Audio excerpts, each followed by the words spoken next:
네, 반갑습니다. 네, 안녕하세요. 소프트캠프 대표 배양입니다. 오늘 제가 발표를 드린 내용은 오늘 세미나의 테마인 금융보안의 미래혁신 테마 제로트러스트 보안과 소프트웨어 공급망 보안 중에서 제로트러스트 보안에 대해서 좀 설명을 드리겠습니다. 이 제로트러스트 보안하고 공급망 보안은 사실 디지털 플랫폼 정부 이번 4월 달에 정부에서 발표를 했죠. 이번 정부의 IT 정책은 디지털 플랫폼 정부를 구현하는 게 이제 전략인데요. 그 중에서 이 많은 키워드들 중에서 보안이 딱 두 개가 있습니다. 2025년 쪽에 밑에서 두 번째 보면은 제로 트러스트 보안, 공급망 보안 적용 이렇게 돼 있죠. 그래서 사실 이제 이번 디지털 플랫폼 정부에서 보안의 키워드로 삼고 있고 방향으로 잡고 있는 게 저 두 가지입니다. 그리고 저게 이제 25년도에 실행이 되는 거기 때문에 지금부터 많은 준비들을 하고 있고 저희 소프트캠프도 제로트러스트 보안 실증 사업에 참여 중에 있고요. 오늘 지금 이어서 발표를 할 레드펜 소프트도 공급망 보안 실증 사업에 지금 참여를 하고 있습니다. 그래서 제로트러스트 보안에 대해서 뭐 많은 분들이 아시겠지만은 좀 상기시켜 드리면서 그리고 또 요즘 사스 클라우드 이용해서 제로트러스트 보안을 어떻게 사용할지에 대해서 간단하게 좀 설명을 좀 드리겠습니다. 제로 트러스트 보안 하면은 뭐 많이들 얘기 들으셨을 겁니다. 그러니까 never trust, always verify 해서 절대적으로 신뢰하지 말고 항상 검증하라 이런 얘기인데요. 세 가지 원칙들이 있죠. 그래서 명시적으로 확인하고 최소 권한을 부여하고 침해를 가정하자. 명시적으로 확인하라는 거 좀 더 인증을 더 철저히 하자는 거고요. 그리고 최소한의 권한을 부여를 한 다음에 필요할 때마다 권한을 더 자격 증명을 더 요청하고요. 그래서 침해를 항상 가정을 해서 세그멘테이션 하자는 거죠.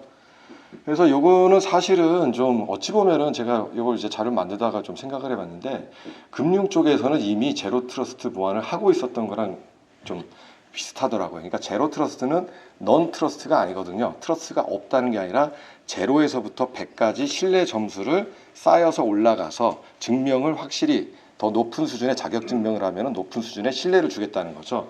예를 들면은 뭐 인터넷 뱅킹에서 아이디 패스워드로만 로그인하면은 뭐 500만 원, 1000만 원까지만 이체가 되고 그 5천만 원 이상의 어떤 이체를 한다 그러면은 투팩터 인증을 요구하죠. 그런 컨셉입니다. 그러니까 높은 어떤 권한이 필요하면은 좀 더 자격 증명을 더 요청을 하는 그때 이게 이제 제로 트러스트의 기본적인 컨셉이라고 보실 수 있습니다. 그래서 이제 미국의 NIST에서는 뭐 한 7가지 정도의 어떤 실험 방안들이 쭉 나와 있습니다. 이거는 뭐 최소 권한을 줘서 네트워크를 분할하고 리소스를 격리하고 지속적으로 모니터링하고 자동화하고 신원하여 침해 가정하자. 대부분의 어떤 보안에서의 지켜야 될 어떤 운용하는 어떤 정치하고 비슷하고요. 여기서 중요한 거는 이제 최소 권한하고 뭐 네트워크 분할, 그다음에 격리 이런 부분들이 이제 좀 그전하고는 좀 달라지는 그런 부분이라고 볼 수 있고요.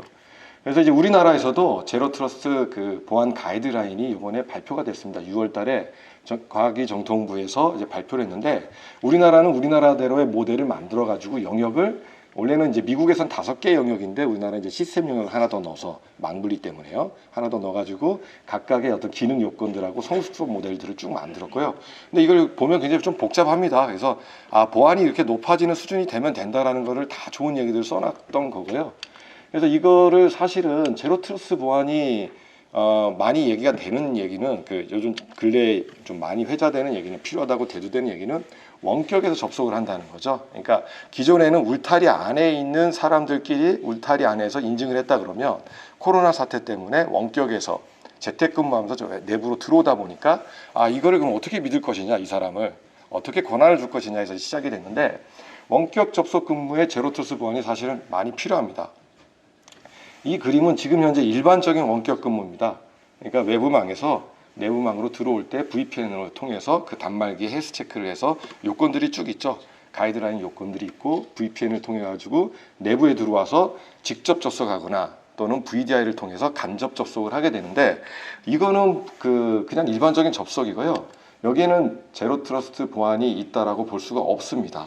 왜냐하면은 경계 보안이기 때문에 한번 VPN에 로그인이 되고 내부 안에 통과가 되면은 그 다음부터는 기존하고 또 동일하게 내부에서 접속할 때랑 동일하게 사용할 수 있기 때문에 제로 트러스트 보안이라고 보기가 어렵고요. 그럼 제로 트러스트 보안이 필요한 거는 뭐냐면 내부에서 접속할 때랑 외부에서 접속할 때 상황에 따라서 권한을 달리하고 싶다. 확인을 더 강화하고 싶다. 외부에서 접속할 때는 파일을 다운로드 못하게 하고 싶다. 외부에서 접속할 때는 뭐 그 웹 화면을 좀 더 이렇게 스크린 마킹을 한다거나 이런 부분들을 이제 더 그 조건에 따라서 달리하고 싶다는 거죠. 이게 이제 제로 트러스트 보안이죠. 그러면은 제로 트러스트 보안에서 어찌 보면은 이제 저희가 생각할 때는 이제 핵심적인 구현할 때 제로 트러스트 보안을 어떻게 구현할까를 고민들을 많이 하게 되시는데 시류가 이제 그 트렌드가 그쪽 가고 있으니까요. 근데 여기에서 가장 핵심적으로 우리가 그 구현하기 쉬운 방법들은 이 컨디셔널 억세스 폴리시입니다. 그러니까 제로 트러스트 컨디셔널 억세스 또는 제로 트러스트 어댑티브 억세스라고도 부르기도 하는데 조건에 따라서 달리 접근을 한다는 거죠. 그러니까 사용자가 어떤 사용자냐, 어떤 자격증명을 가지고 있고 어떤 디바이스로 언제 어디서 어떻게 접근하냐에 따라서 권한을 달리 주고 또 확인을 달리 하겠다는 거죠. 그래서 원래 조건부 정책이 없을 때는 그냥 어떤 업무 시스템이라든지 사내 네트워크에 접속을 할 때는 아이디 패스워드만 가지고 어떤 단일화된 신분 확인만으로 갖고 들어왔는데 만약에 조건부 정책을 사용하면은 재택근무를 한다. 중국에 출장 가서 접속을 한다. 그때는 좀 더 높은 수준의 또는 추가적인 자격증명을 요청을 하게 된다는 거죠. 그리고 거기에 따라서 그러니까 정보들이 들어오는 거죠. 그러니까 접속하는 사람이 누가 언제 어디서 어떻게 접근하냐에 따라서 각각에 대해서 접근 정책들, 사용 정책들을 달리 해주는 것이 이게 이제 쉽게 저희가 제로 트러스트 보안을 우리가 실제 그 네트워크 환경에서 업무 환경에서 구현할 수 있는 방법이라고 생각하시면 될 것 같습니다. 그리고 이제 그럼 이런 그거를 이제 그 구성을 하는데 NIST에서 아마 이 그림은 자주 나올 건데요. 그 아키텍처가 있습니다. 어떻게 구성을 하느냐. 엔터프라이즈 리소스가 있죠. 업무 시스템이 될 수도 있고 데이터베이스가 될 수도 있고 네트워크가 될 수도 있고 엔터프라이즈의 어떤 자원들이 있는데 이 자원을 어떤 사람이 접속을 하는데 접속을 할 때 사람이 직접 접속할 수는 없죠. 어떤 디바이스를 통해서 접속하는데 이게 언트러스트하다는 거죠. 외부에 있다 보니 누군지 알 수가 없다는 거죠. 경계 밖에 있다 보니까. 그래서 이제 이거를 판단을 해줘야 되는 거죠. 그래서 제로 트러스트 보안의 아키텍처에서 저 용어들이 계속 나옵니다. 폴리시 디시전 포인트에서 PDP라고 불리는.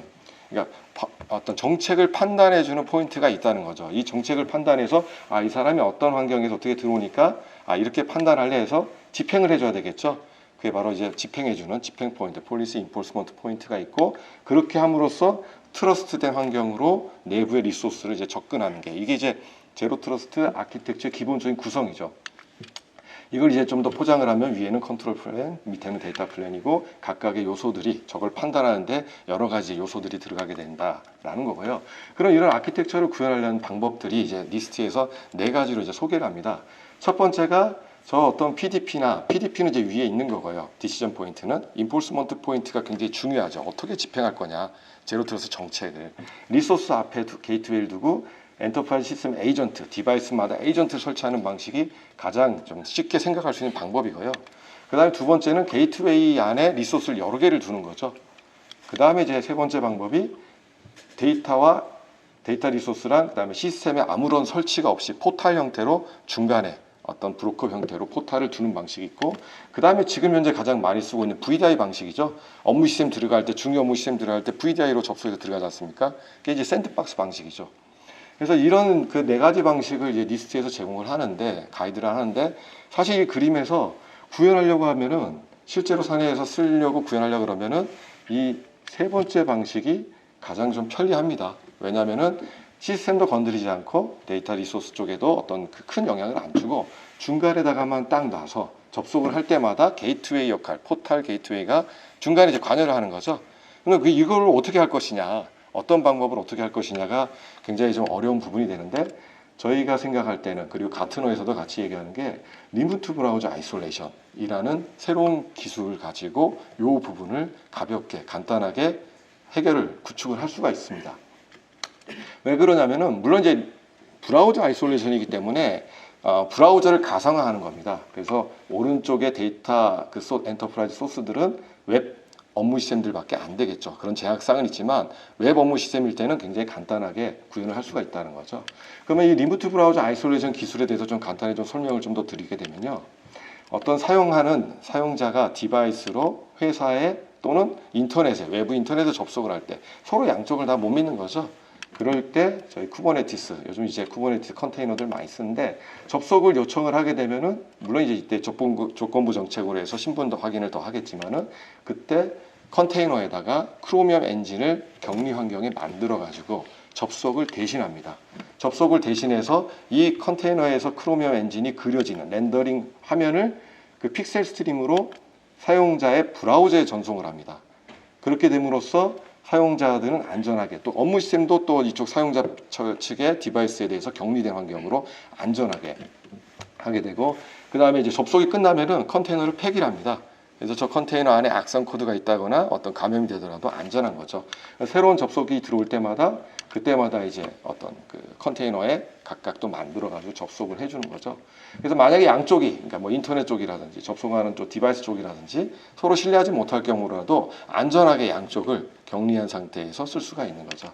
그렇게 됨으로써 굉장히 안전한 환경을 내는데 이게 이제 어찌 보면 좀 VDI랑도 좀 비슷한데 얘는 이제 브라우저만 하는 거죠. 그래서 가트너에서는 그 SEC 또는 SSE, Security Service Edge 기술 요소 중에서 리모트 브라우저 아이솔레이션이 굉장히 중요한 요소로 지금 대두를 하고 있고 많이들 좀 생각을 하고 있습니다. 그래서 아까 그 원격 접속을 이제 그 리모트 브라우저 아이솔레이션을 썼을 때는 이 부분에 이제 중간에 그 가운데 저기 원격 접속자를 컨테이너를 할당해서 그 중간에 어떤 그 가교 역할, 아이솔레이션 해주는 완충 역할을 해주는 거죠. 이렇게 되면은 이제 정확히 이제 어떻게 구현되냐면 업무 환경은 이제 실내 환경이죠. 내부는 이제 실내 환경이고 이 안에 업무 시스템들이 있고 거기에 이제 비신뢰되는 환경이 외부에서 원격 근무를 할 때 들어오게 되는 거죠. 신뢰할 수 없는 디바이스가 들어오면은 업무 시스템을 바로 접속하는 것이 아니라 RBI, 리모트 브라우저 아이솔레이션 플랫폼에 먼저 접속을 해서 키보드 마우스만이 가고 화면만이 내려오기 때문에 네트워크 자체에 대해서 굉장히 좀 안전하게 되는 거죠. 이렇게 됨으로써 제로 트러스트 컨디셔널 억세스 정책도 부가적으로 그러니까 예를 들면 업무 시스템에서 투팩터 인증이 없었다. 기존에 개발을 해놨던 게 하지만 여기에서 이 앞단에서 해줄 수가 있는 거죠. 이런 부분들이 기존의 업무 시스템 변화가 없이 하게 됩니다. 수행을 할 수 있습니다. 그래서 사용자는 사용자대로 브라우저만 있으면 됩니다. 별도의 업무 시스템이 필요 없고요. 그 보안이 필요 없고 뭐 구태여 뭐 설치한다면 설치할 수도 있겠죠. 그 다음에 VPN도 필요가 없습니다. HTTPS 통신이니까요. 그리고 조건부 정책으로 추가 인증도 요청할 수 있고 패스워드 리셋할 수도 있고 뭐 업로드 다운로드 차단, 스크린 마킹, 뭐 유효 시간에 화면 잠금도 다 가능하고요. 그 다음에 뒷단에 VPN 같은 경우에는 뒷단에 그 네트워크가 열리죠, 다 보이죠. 하지만 이거는 보이지가 않습니다. 그리고 업로드 다운로드 파일도 컨트롤할 수 있고요. 그리고 웹보안, 그러니까 기존의 업무 시스템에 이런 웹보안이 없었는데 이 앞에서 웹보안을 다 해줍니다. 그러니까 스크린 마킹도 해주고 뭐 이런 소스 보기도 차단하고 임시 파일도 삭제 아예 있지가 않죠 임시 파일이. 그리고 또 제일 중요한 거는 업무 시스템에 수정이 없습니다. 기존 업무 시스템 그대로 쓰면 됩니다. 그래서 최신의 어떤 그 RBI 기술을 통해서 제로 트러스트 컨디셔널 억세스 정책을 쓸 수 있고 그다음 가트넷에서 얘기하는 시큐리티 서비스 엣지를 구현할 수 있는 그런 그 RBI를 통하면 이게 쉽게 변화가 적으면서 구현을 할 수 있다는 거죠. 그래서 시장은 굉장히 뭐 평균 연평균 30% 시장이 커 나가는 걸로 지금 예측이 되고 있고요. 해외 업체들은 보안 업체들은 RBI 제품들 기술들을 계속 라인업을 하고 있습니다. 이제 곧 아마 지금 현재 우리나라에 아마 멜로 시큐리티가 들어와 있을 것 같은데요. 아마 G스케일러라든지 뭐 클라우드 플레이어 뭐 이런 데들이 이제 다 이제 RBI를 가지고 이제 들어오고요. 왜냐하면 RBI가 있어야지만이 제로 트러스트 보안의 전체 퍼즐 그러니까 스택이 완성이 되는 그런 효과가 있습니다. 국내 같은 경우에는 이제 저희 회사 소프트캠프가 저희가 자체 개발한 건 아니고요. RBI 엔진은 IPTV 기술입니다. 사실은 화면을 전송하는 기술이기 때문에 저희가 투자를 지난 3년간 해가지고 ER마인드라는 IPTV 기술 회사로부터 이제 공급을 받았고요. 에어코드라는 것도 IPTV 회사로서 이 기술을 비슷한 걸 지금 만들고 있습니다. 사실 이렇게 제가 소개를 하는 거는 저희 혼자만 한다 그러면 시장이 좀 안 만들어지더라고요. 그래서 이렇게 많은 데들이 시장에 여러 참여자들이 있다는 걸 좀 소개를 드리고 싶고요. 경제성 굉장히 뭐 VDI 대비해서는 월등하다고 생각합니다. 뭐 보안 제품들도 소프트웨어들도 많이 설치를 안 해도 되고요. 그 다음에 뭐 서버도 VDI가 뭐 2코어에서 많게는 4코어 정도까지 필요하다 그러면 리모트 브라우저는 1코어 또는 0.5코어면은 충분히 한 세션을 다 커버를 합니다. 그렇기 때문에 뭐 라이센스 비용이라든지 하드웨어라든지 구축의 용이성이라든지 운영 편리성 굉장히 좀 탄력적이죠. 네. 그리고 이제 이런 그 IBI 가지고 사용할 수 있는 방법들이 지금 원격 접속만이 아니라 클라우드의 사스에서도 쉽게 우리가 쓸 수가 있습니다. 클라우드 사용에 대해서는 뭐 작년, 재작년부터 말들이 많이 나왔죠. 그래서 작년에 그 전자금융 감독 규정이 개정되는 걸과 논의가 돼가지고 작년 11월 달에 규제 샌드박스를 통해서 망분리 규제를 완화할 예정입니다라고 발표를 했고 실제로 올 6월 달 말에 상반기를 지켰죠. 6월 29일 정도 마지막 날에 그 사스 이용 가이드에 대해서 그 샌드박스, 규제 샌드박스가 금감원에서 발표가 됐고요. 여기 보면은 이제 어떤 거는 사스 이용 오른쪽에 보면 이제 불가가 있고 가능이 있습니다. 그리고 이제 마지막에 세 번째 마지막에 보안 대책 해가지고 뭐 사스 접속 단말기는 고객 및 전자금융 거래 처리하는 시스템과 연결되지 않도록 하고 허용된 사스 서비스의 인터넷 등에 접속이 되지 않도록 보안 통제. 하면 인터넷 망하고도 끊어지고 내부 망하고도 끊어지고 결국은 별도 PC를 만들어서 쓰라는 얘기가 되는데 이렇게 해가지고 클라우드를 꼭 굳이 써야 되는가? 아주 좀 자괴감이 들 정도로 됐는데 저희는 이거를 이제 면밀히 한번 살펴봤고요. 여기에 대해서 저희가 이제 해석하기는 저희가 이제 나름대로 해석할 때는 여기에 보면 이제 힌트가 좀 있는 것 같습니다. 보안 관리 첫 번째 인증 관리가 내부에서 써야 되고요. 웹격리가 있습니다. 웹격리. 그래서 인증과 웹격리를 써서 밑에 있는 사스들을 쓰라는 얘기가 아닌가라고 나름 한번 좀 해석을 해봤고요. 그래서 좀 포인트를 좀 잡아봤습니다. 첫 번째는 인증 관리를 사스를 쓰지 말라는 얘기라는 제치는 사용자 정보, 사스 사용자 정보를 내부에서 관리하라는 얘기구나. 내부 임직원들이 사스에 가입할 때 임직원들의 정보를 그 사스 서비스에 넣지 말라는 얘기고요. 두 번째는 허용된 사스 서비스 외에는 인터넷 접속을 통제를 하라는 얘기고요. 지금 거기 써 있죠. 그 다음에 설치형 웹격리를 통해서 웹격리는 설치해서 사스 이용이 불가하지만 설치할 수 있다고 되어 있죠. 설치형 웹격리를 통해서 논리적 망분리를 구현해서 사스를 쓰라는 얘기구나. 그리고 각종 보안 대책을 수립해서 1년마다 보고를 해야 되는구나. 라는 거로 저희는 좀 판단하고 있고요. 각 포인트 웹격리 같은 경우에 보면은 금감원에서 이제 비조치 의견을 2번을 받았습니다. 그래서 웹격리는 논리적 망분리에 준한다. 그러니까 VDI에 준하는 그 방법으로 인정을 해주겠다라고 돼 있고요. 그럼 각각의 그 4가지 포인트를 좀 잠깐 살펴보면은 사용자 정보의 내부 관리입니다. 그러니까 인터넷에 여러 가지 사스 서비스가 있는데 이 서비스를 쓰려면은 사용자가 등록이 돼야 되겠죠. 당연히 등록이 돼야 되는데 사용자 등록을 하면 아이디 등록하고 패스워드 등록하고 그 다음에 뭐 투팩터 투팩터 인증이 필요하다 그러면 이메일이나 전화번호 다 등록을 해야 되는 거죠. 그리고 또 우리나라는 또 인터넷 가입 시에 실명 이용을 하도록 또 그 정보통신 처리법에 돼 있습니다. 이걸 다 등록을 해줘야 되는데 이렇게 되면은 안 된다는 얘기죠. 왜냐하면은 저게 이제 개인 정보이기도 하고 굉장히 어떤 취약해지는 부분이 있기 때문에 내부망에 있는 사용자 정보를 DMZ에다가 놔두고 관리하라는 거죠. 근데 사실 저 인터넷에 저 관리에서 문제점은 뭐냐면은 각각의 뭐 ERP도 쓰고 뭐 그 그룹에도 쓰고 다 사스로 쓴다 그러면 아이디가 다 개인 어떤 홍길동에 대한 아이디가 다 다르면 안 되겠죠. 그러니까 개인이 관리하면 안 됩니다. 아이디를 회사에서 관리를 해야 됩니다. 그래서 사실은 이 전체 인터넷에서 아이디 관리해주는 클라우드 서비스가 있죠. 대표적인 게 이제 옥타인데요. 클라우드 서비스를 이제 보다 보면은 옥타라는 얘기가 항상 계속 나오게 됩니다. 그러니까 클라우드 사스들의 싱글 사인온을 해주는 서비스다라고 보시면 됩니다. 그렇게 함으로써 아이디를 통합 관리를 할 수가 있고 빌링이라든지 라이센스 관리를 통합적으로 할 수가 있는 거죠. 근데 이제 그런 부분을 앞서서도 인증 관리 시스템은 사스를 쓰지 말고 내부에 아이디 프로바이더라는 IDP를 이제 구축을 해놓고 사용자 정보를 이쪽에 이제 연동을 시켜가지고 내부 사용자 정보를 인터넷에 놓지 말고 내부에 둬서 각각의 싱글 사인온도 하고 아이디도 관리하고 그리고 그런 것들은 전부 그 사물이라든지 그 다음에 뭐 OIDC 같은 표준들이 있습니다. 저 표준들을 준수하게 되면은 사스 서비스들을 다 쓸 수가 있는 거죠. 이렇게 이제 설치형으로 사용자와 싱글 사인온을 관리하라는 거죠. 이게 이제 포인트 첫 번째가 될 것 같고요. 두 번째는 이제 허용된 사스 서비스 외에 인터넷 접속 통제입니다. 이거는 이제 이런 여러 사스들을 그냥 무조건 어떤 VDI를 통해 가지고 논리적 망분리 VDI 통해서 인터넷 아무데나 들어가듯이 들어가게끔 하는 게 아니라 접속할 수 있는 관리 포탈을 어떤 여기는 누를 클릭하면은 그룹이에요. 여기는 뭐 프로젝트 관리에 여기는 뭐 생성형 AI인 챗GPT 이런 식으로 아이콘을 만들어 놓고 여기 눌러서만 여기만 딱 갈 수 있도록 그게 이제 접속할 수 있는 사용자나 그룹의 권한에 따라서 달리 리스트들을 관리해 주라는 얘기죠. 이렇게 함으로써 사용자는 편리하게 이 포털만 접속을 하면은 다른 그 사스 서비스들을 다양하게 이제 접속을 할 수 있는, 주어진 것들에 대해서 접속할 수 있는, 그렇게 이제 하라는 얘기고요. 포인트 세 번째는 이제 설치형 웹 격리를 통해서 논리적으로 망분리를 하자. 그래서 인터넷 사스들이 여러 가지가 있으면은 DMZ 환경에다가 어떤 저희는 이제 RBI 제품을 이제 실드 게이트라고 부르는데요. 이 실드 게이트, 리모트 브라우저 아이솔레이션 기능을 통해서 웹 격리 시스템을 통해서 접속을 하게 되면은 픽셀 스트림 방식으로 화면만 보이기 때문에 안전하게 사스를 쓸 수가 있다는 거죠. 그리고 또 사용자 인증도 인터넷망에만 두면은 전혀 이제 저 규정 자체를 부합하면서 쓸 수가 있는 거죠. 그다음에 이제 각종 보안 대책을 수립을 하고 이제 이행을 하고 1년에 한 번씩 보고를 해야 되는데, 리모트 브라우저 아이솔레이션을 통해서 사스를 접속하게 되면은 브라우저를 다 관리를 할 수 있기 때문에 여러 가지 기능들을 할 수가 있습니다. 첫 번째가 업로드하는 거.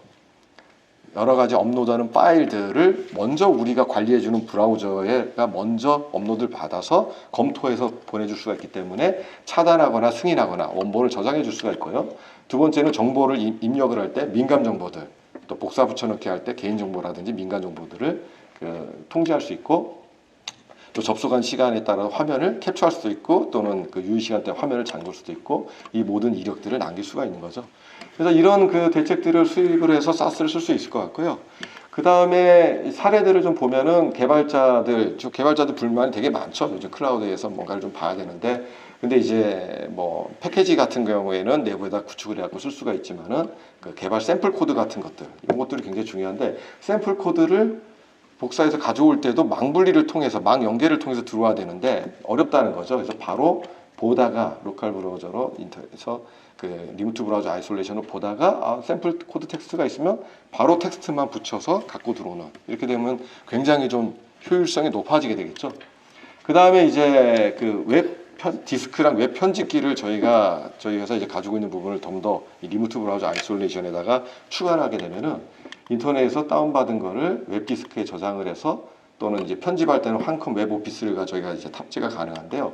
이렇게 되면은 자료 교환 체계로 반입이 되지 않으면서 쓸 수가 있다는 거죠. 그래서 내부 유통도 링크로만 하면 되죠. 파일을 굳이 내부로 반입할 필요가 없다는 거죠.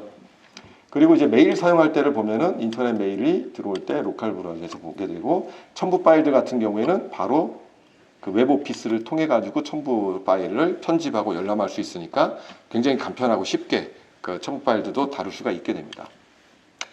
그 다음에 이제 끝으로 챗 GTP, 여러 사스 중에서 요즘 또 핫 이슈 중에 하나가 이제 챗 GTP인데요. 챗 GTP를 사용할 때 국가정보원에서 만든 가이드라인인데, 이건 전국의 전체 이제 조직에 이제 해당하는 거니까 아마 같이 공통으로 쓰일 건데요.